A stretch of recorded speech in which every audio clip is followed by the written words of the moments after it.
This podcast contains lots of swearing and violence, occasional use of the N-word, and other content that some people may find disturbing or offensive. I was like a punk rocker, I never shaved my head. I mean, I had a mohawk. I wasn't a skin, but, skins and punks we listened to some similar music, and there was a lot of transsexuality between the two groups, So, I just would meet people. It wasn't any kind of formal thing, just because people knew me. They recognized me. Like I mentioned, I was probably one of the only Black kids down there. There were a few of us, but I was the only Black girl that I recall. So I think I was also a target quite a bit because of who I was. That's Chyna, the punk rocker we heard from in episodes 1 and 2. I remember actually hanging out with some of the skinheads when I was younger and them saying like the N-word and stuff. And I was kind of like, I didn't know what to say. I was like 14. And they would be like, oh, not you. Your nose isn't like that. And then I remember thinking to myself, who are they talking about? My dad?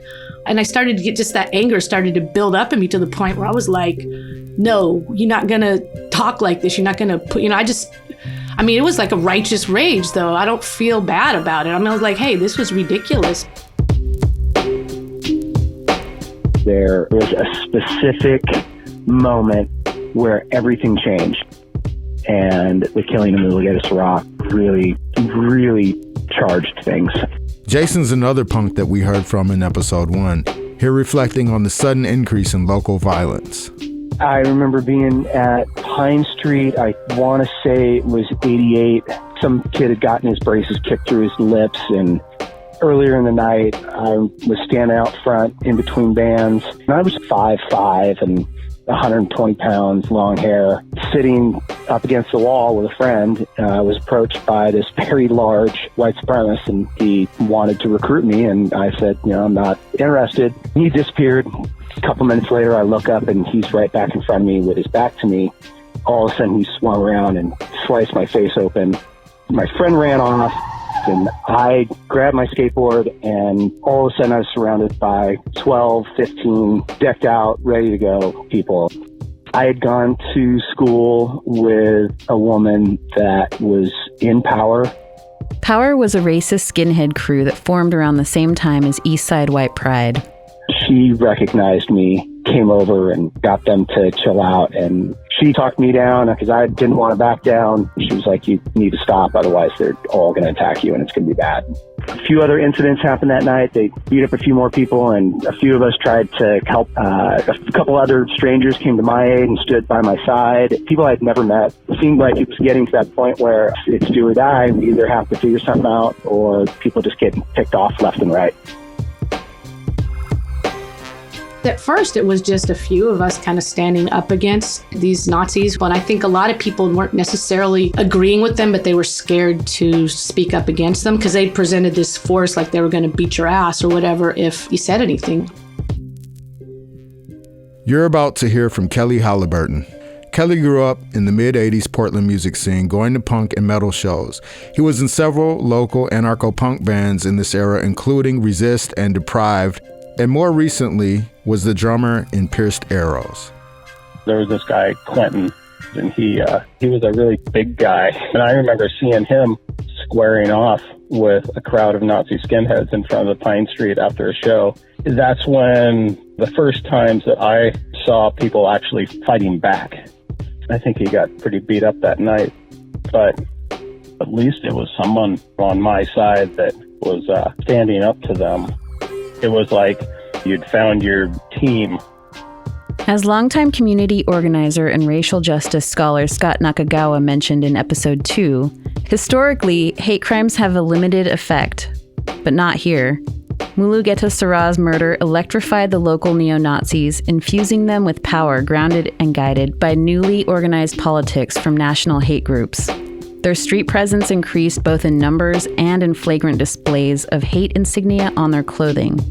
All kinds of people reported more frequent, brazen attacks. And at the punk shows, the Boneheads' old stomping grounds, they doubled down. They turned out in bigger groups, with baseball bats and knives, ready for violence. But in response, local punks banded together. They had had enough. Long simmering resentment and hatred toward neo-Nazi boneheads finally came to a boil. After years of enduring attacks, lone teenagers like Jason and Chyna, the punks under this increased pressure began to show solidarity. They saw other people under attack and came to their aid. They pushed back. The scene began to shift from Reagan-era nihilism to a broader understanding of unity in the name of reclaiming space from fascists and sticking up for each other. Kelly Halliburton talks about the turning point in the punk scene following Seurat's murder. And so what that incident did was it galvanized people's politics. It spurred this movement towards incorporating straightforward politics into the punk scene. There was an understanding that remaining neutral in the presence of boneheads gave tacit permission to their existence. Mulugeta Seurat was not the first person in Portland killed by racists, but when punks found out that one of Mulugeta's killers was a guy who sometimes took their door money for shows, and the other two were familiar faces in the scene, it made people see how close they were to the murderers. Ken Miesky was a vicious pretty boy who worked the door at the Pine Street Theater. He was in a band with Kyle Brewster, who had been, ironically, voted prom king at Grant High School while harboring hateful ideology. Steve Strasser lived on the street. They were racists, they were bullying and intimidating, and they were punks. A few minutes ago, we heard Chyna joke about transsexuality between skins and punks. After Seurat's murder, that fluidity went away. The lines were drawn, and the organized anti-fascist ethos of the Portland punk scene was born. Welcome to the 5th episode of It Did Happen Here. I'm Mike Crenshaw. And I'm Celina Flores. In this episode, we find out what happened when anti-fascist punks teamed up and organized. Now we'll hear again from Jason. There was a show at the Starry Night, and this was right after Mulugeta Seurat was killed. CHD was handing out flyers. A guy gave me one, and I was pretty psyched to get it. That same week, there was a show at the Pine Street. A bunch of the punks showed up, a spiky-haired crowd, people that I ended up getting to know pretty well, and I knew a couple of them from high school, and within a week, we had gotten a meeting together and decided that we were going to fight back. Here's Chyna again. I think we had the first anti-racist action and Skinheads Against Racial Prejudice meeting at a house in town on Belmont Street. We were just kind of getting together to talk about what are we going to do about these skins that are causing problems. This is Jorin, who you also met in episode 1. The first meeting we ever had was at Karen's house on 17th and Belmont, and a bunch of people showed up, some of whom became integral to organizing and some of whom may not have been that involved in the long term. Someone presented information about the organizing that was happening in Minneapolis and Chicago and to Europe to some extent, and had proposed that we do something there. For many of us, the idea was initially let's take our scene back. There's more of us than there are of them. And the reason they've been walking all over us is because we haven't stuck together. We haven't done anything when this is happening. The main topic of discussion was, are we just going to try and stand our ground as a group, or are we actually going to fight? And that was a big, long argument for a long time. A lot of people did not feel comfortable with fighting or straight up attacking them, and a lot of people wanted to find alternate avenues for that. We said, okay, that's great, but we're going to be part of the Anti-Racist Action Network. The action part of that says that we have decided we're going to fight them, and we're not going to wait for them to beat someone up again. We're going to attack them. So the group that agreed with that said, okay, this is the first show we're going to go to. We made a very serious presence, and everybody showed up with bats and stood out front, and we got the Pine Street to agree to not let any of them in. They could tell something was different when they showed up, and there were a lot of people out front waiting. They kept driving around the block, and you'd see them, and it got a little sketchy when a few groups would walk up, and they'd see people going towards them, and they'd take off. There was probably a couple scuffles in the blocks around it, mostly people like pulling up in their cars and trying to jump out to attack. They would get beaten back down, and they'd jump back in their cars and tear off. That happened for 3 shows in a row, and then for quite a while, they just quit coming. And we were pretty shocked that it happened that quickly. We expected this to go on for months, and I think the 3 shows probably happened within a month and a half. There ended up being a few things outside of the shows. So then over the course of that year, it got more and more organized. The Minneapolis Baldies and Chicago ARA folks came out here and really helped us when we asked them to. They came out in 89 and in 90, and we decided that it wasn't enough to protect the shows, people at those shows. We wanted to push further. ARA had a commitment to direct confrontation and action. Because of its racist history and proliferation of local neo-Nazi skinheads, Portland became a major node in ARA's national network. So much so that the national meetings of the ARA in 1990 and 91 were in Portland. I think when we got together and stood up as a force against them in their face, that was pretty powerful because there was a lot of showing up and fighting, like people jumping out of cars and throwing punches and gangland type of stuff. Driving around and we would see Nazi skinheads. We'd jump out of the car and we were like, "Are you white pride? Are you white pride?" And we would start like swinging, It let them know that they weren't just going to get away with standing there, with their little skinhead finger movement. So I think us like literally just in their face, standing up against them and, just being like, "Hey, you're not going to pick on people and you're not going to get away with these things." The coming together of ARA and the Coalition for Human Dignity was not mere happenstance. Both groups made deliberate efforts to engage each other in solidarity. Treloar and Scot Nakagawa are activists we met in previous episodes. Here they describe how the Coalition for Human Dignity and Anti-Racist Action identified neo-Nazi tactics in order to ultimately undermine them. With the rise of neo-Nazi skinheads in Portland in particular, it became necessary to try to out-organize them at their projected base of support. So specifically what that meant was professional neo-Nazis were deploying neo-Nazi skinhead youth to organize and build base. One of the places they were doing that was the alternative music scene here in Portland. They would go into the scene, there were Nazi bands, they would flyer, they would terrorize people, they would polarize things in the scene, such that people who felt vulnerable often would join neo-Nazi groups because they were afraid. They were also very susceptible to the racist ideas that they represented, but the primary lever was fear.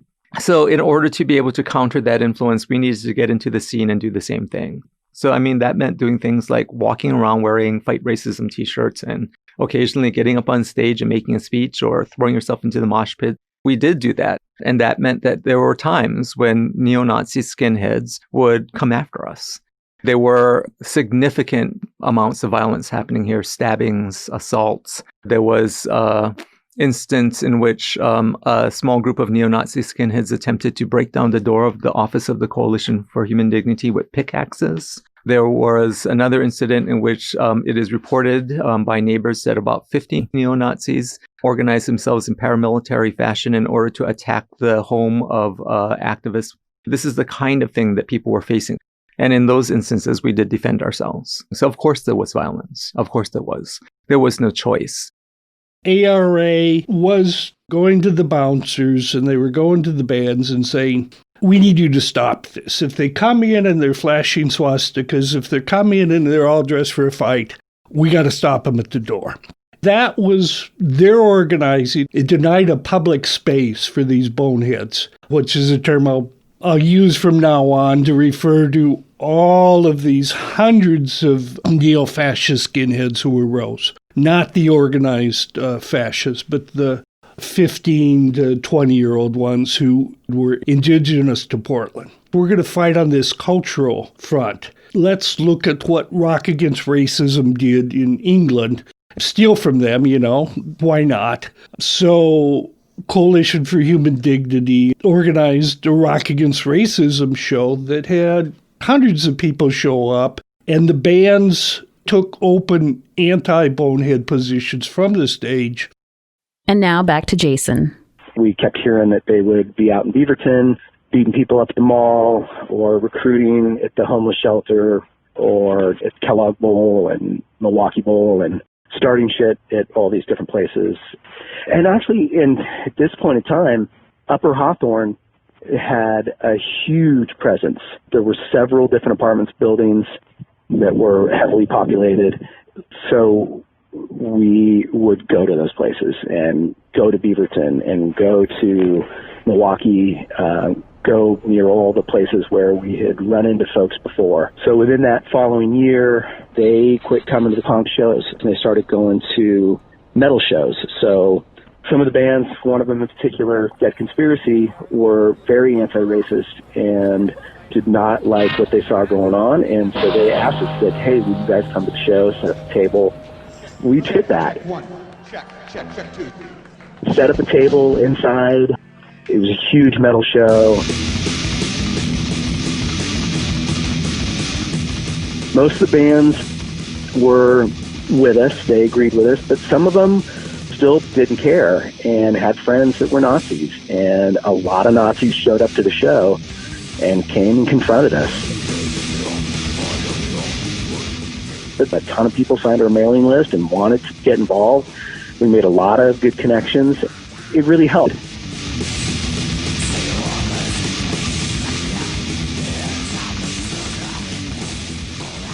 Here's Jorin again. I actually was in high school the whole time we were doing this work. I did go to school. I worked at night, especially after we started actively organizing. When we formed ARA, it was the kind of thing where it was not safe to walk down the street by ourselves. Some of the daytime talk shows that had portrayed racist skinheads on TV had led to an environment where a lot of people who were not involved in the punk scene saw no difference between punks and skinheads. So being by myself with spiky hair and a studded leather jacket could get me beat up by people who had no involvement, who saw me as being a skinhead, or I could get beat up by the boneheads for being ARA. Patrick Mazza, the left-wing music journalist we heard from in episode 1, continued to provide coverage in the Portland hardcore scene's fight against boneheads. Here he reads again from one of his columns from 1990. Within Portland's youth culture, a new resistance to racist skinheads is growing, a multiracial network of young people known as anti-racist action. Outside apartments where neo-Nazi skinheads live, ARA can be seen demonstrated. At hardcore music shows where racist skins have done much of their recruiting, large groups from ARA now block their entry. When racists get in and seek Heil to the music, they are verbally confronted. When they still insist on preaching white power, ARA members escort them to the door. It has never been that way before, ARA member Karen Kale said. While youth in the music scene have been trying to organize themselves against Nazi skins since 3 skinheads murdered Ethiopian Mulugeta Sarah in November 1988, only in recent months has there been a consistent resistance. People are so sick of Nazi skinheads. Again, Jason. After 3 shows of getting stood up to, they quit coming to the shows. They didn't have the intimidation. They didn't have the power. They didn't have the ability to just walk in 10 deep and push everybody around and then beat up anyone who stepped out of line, and then everybody else, oh shit. As soon as it was a fair fight, they were gone. They disappeared. There were 300 of them in the Portland area in 1990, but they were all hiding out in Beaverton, out in Milwaukee, out in Deep Southeast. There were 10 of us that were engaging them on a daily basis, and sometimes multiple different places on the same day. 5 of us would get in a car, we'd drive to Beaverton, beat up a couple guys at the mall, and then we'd drive to Clackamas and beat up a couple people out there. They thought we were everywhere. They thought there were tons of us. It was just the same 5 guys. Not just guys. There were several women, too. There was some people that kind of came and were doing some organizing. I think they were maybe with the Coalition for Human Dignity. And there was this place over on the east side called Matrix that they kind of had a headquarters. They were keeping track of different white supremacist groups. They were kind of tracking them. So some of these people came to town. We had a couple of meetings. So there are a couple of people that came and started talking to us. And I felt like some of them may have had everyone has their agenda, may have had like a socialist agenda, which is not necessarily offensive, but somebody somewhere had made an effort to reach out to us on the front lines that were actually fighting. One of the people who reached out to Chyna and her friends was Jonathan Mozzochi, who we met in episode 3. In the early years, the Coalition for Human Dignity, late 80s, early 90s, we began to work with street-level anti-racist groups, in particular Anti-Racist Action and Skinheads Against Racial Prejudice. So their work was primarily organized around protecting the alternative music scene and their neighborhoods from infiltration and organizing on the part of racist skinheads and their more professional sponsors like Tom Metzger and the White Aryan Resistance Aryan Nations, outfits like that. We worked pretty close with them, originally out of an office located at 333 Southeast 3rd. It was a radical left-wing collective, and the earliest CHD files were compiled there. In the early days, we lived in the offices, quite a few of us. There were radical environmentalists and anti-gentrification activists, pretty broad collective there. Our work with anti-racist action and Skinheads Against Racial Prejudice started out of there. There was music venues like the Pine Street Theater and Satyricon. We worked with ARA folks to protect those scenes that became sites of conflict between anti-racists and racist skinheads. We'll end this episode with a final word from Jason about the deep ties and active coalition building between many groups in Portland at that time, especially the Coalition for Human Dignity and Anti-Racist Action. People from CHD made an effort to come to several of those early ARA meetings. They made themselves available. They were honest and upfront about consequences, about what things look like, and what risks are. They were really, really helpful, but also supportive, and those things worked both ways, where people were invited to their meetings. And then through coalition building there, I think it was 91 or even 90, everybody worked together to throw the biggest march and rally Portland had ever seen. We almost got Public Enemy to play it, but they gave us a shout out on the radio. It was huge what we were able to do. And so then we would have larger meetings where people from each of these groups, Leonard Peltier Support Group, Radical Women, Lesbian Community Project, all these groups would be in the same meetings to talk about the churches that got attacked, bricks thrown through the windows, or what happened to the people that got beat up over here out in the outskirts, or what was going on here.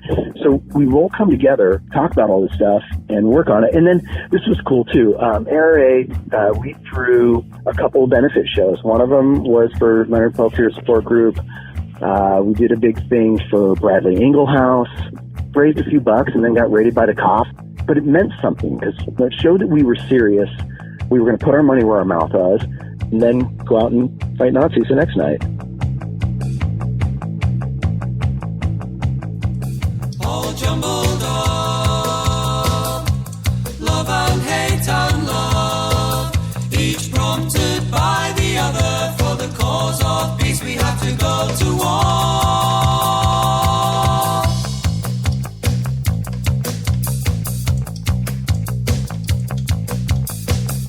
Refusing to sleep whilst there's a war to win, yet happy to dream. Dreams make the plans to change this world.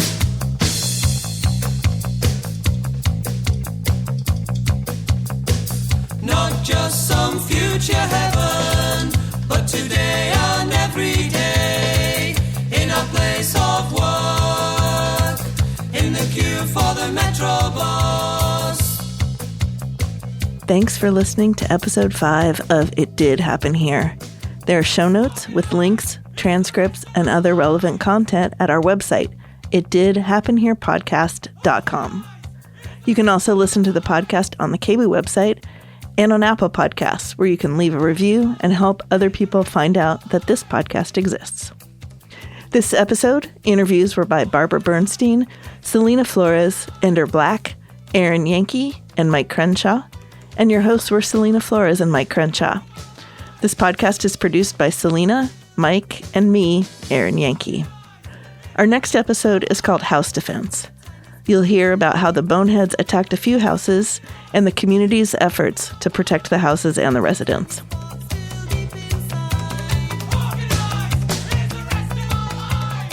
Music in this episode is by Anatech from the Free Music Archive, Dead Conspiracy, and Chumbawamba.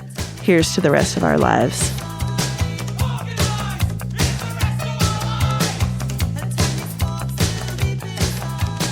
Thanks to the bands for the music.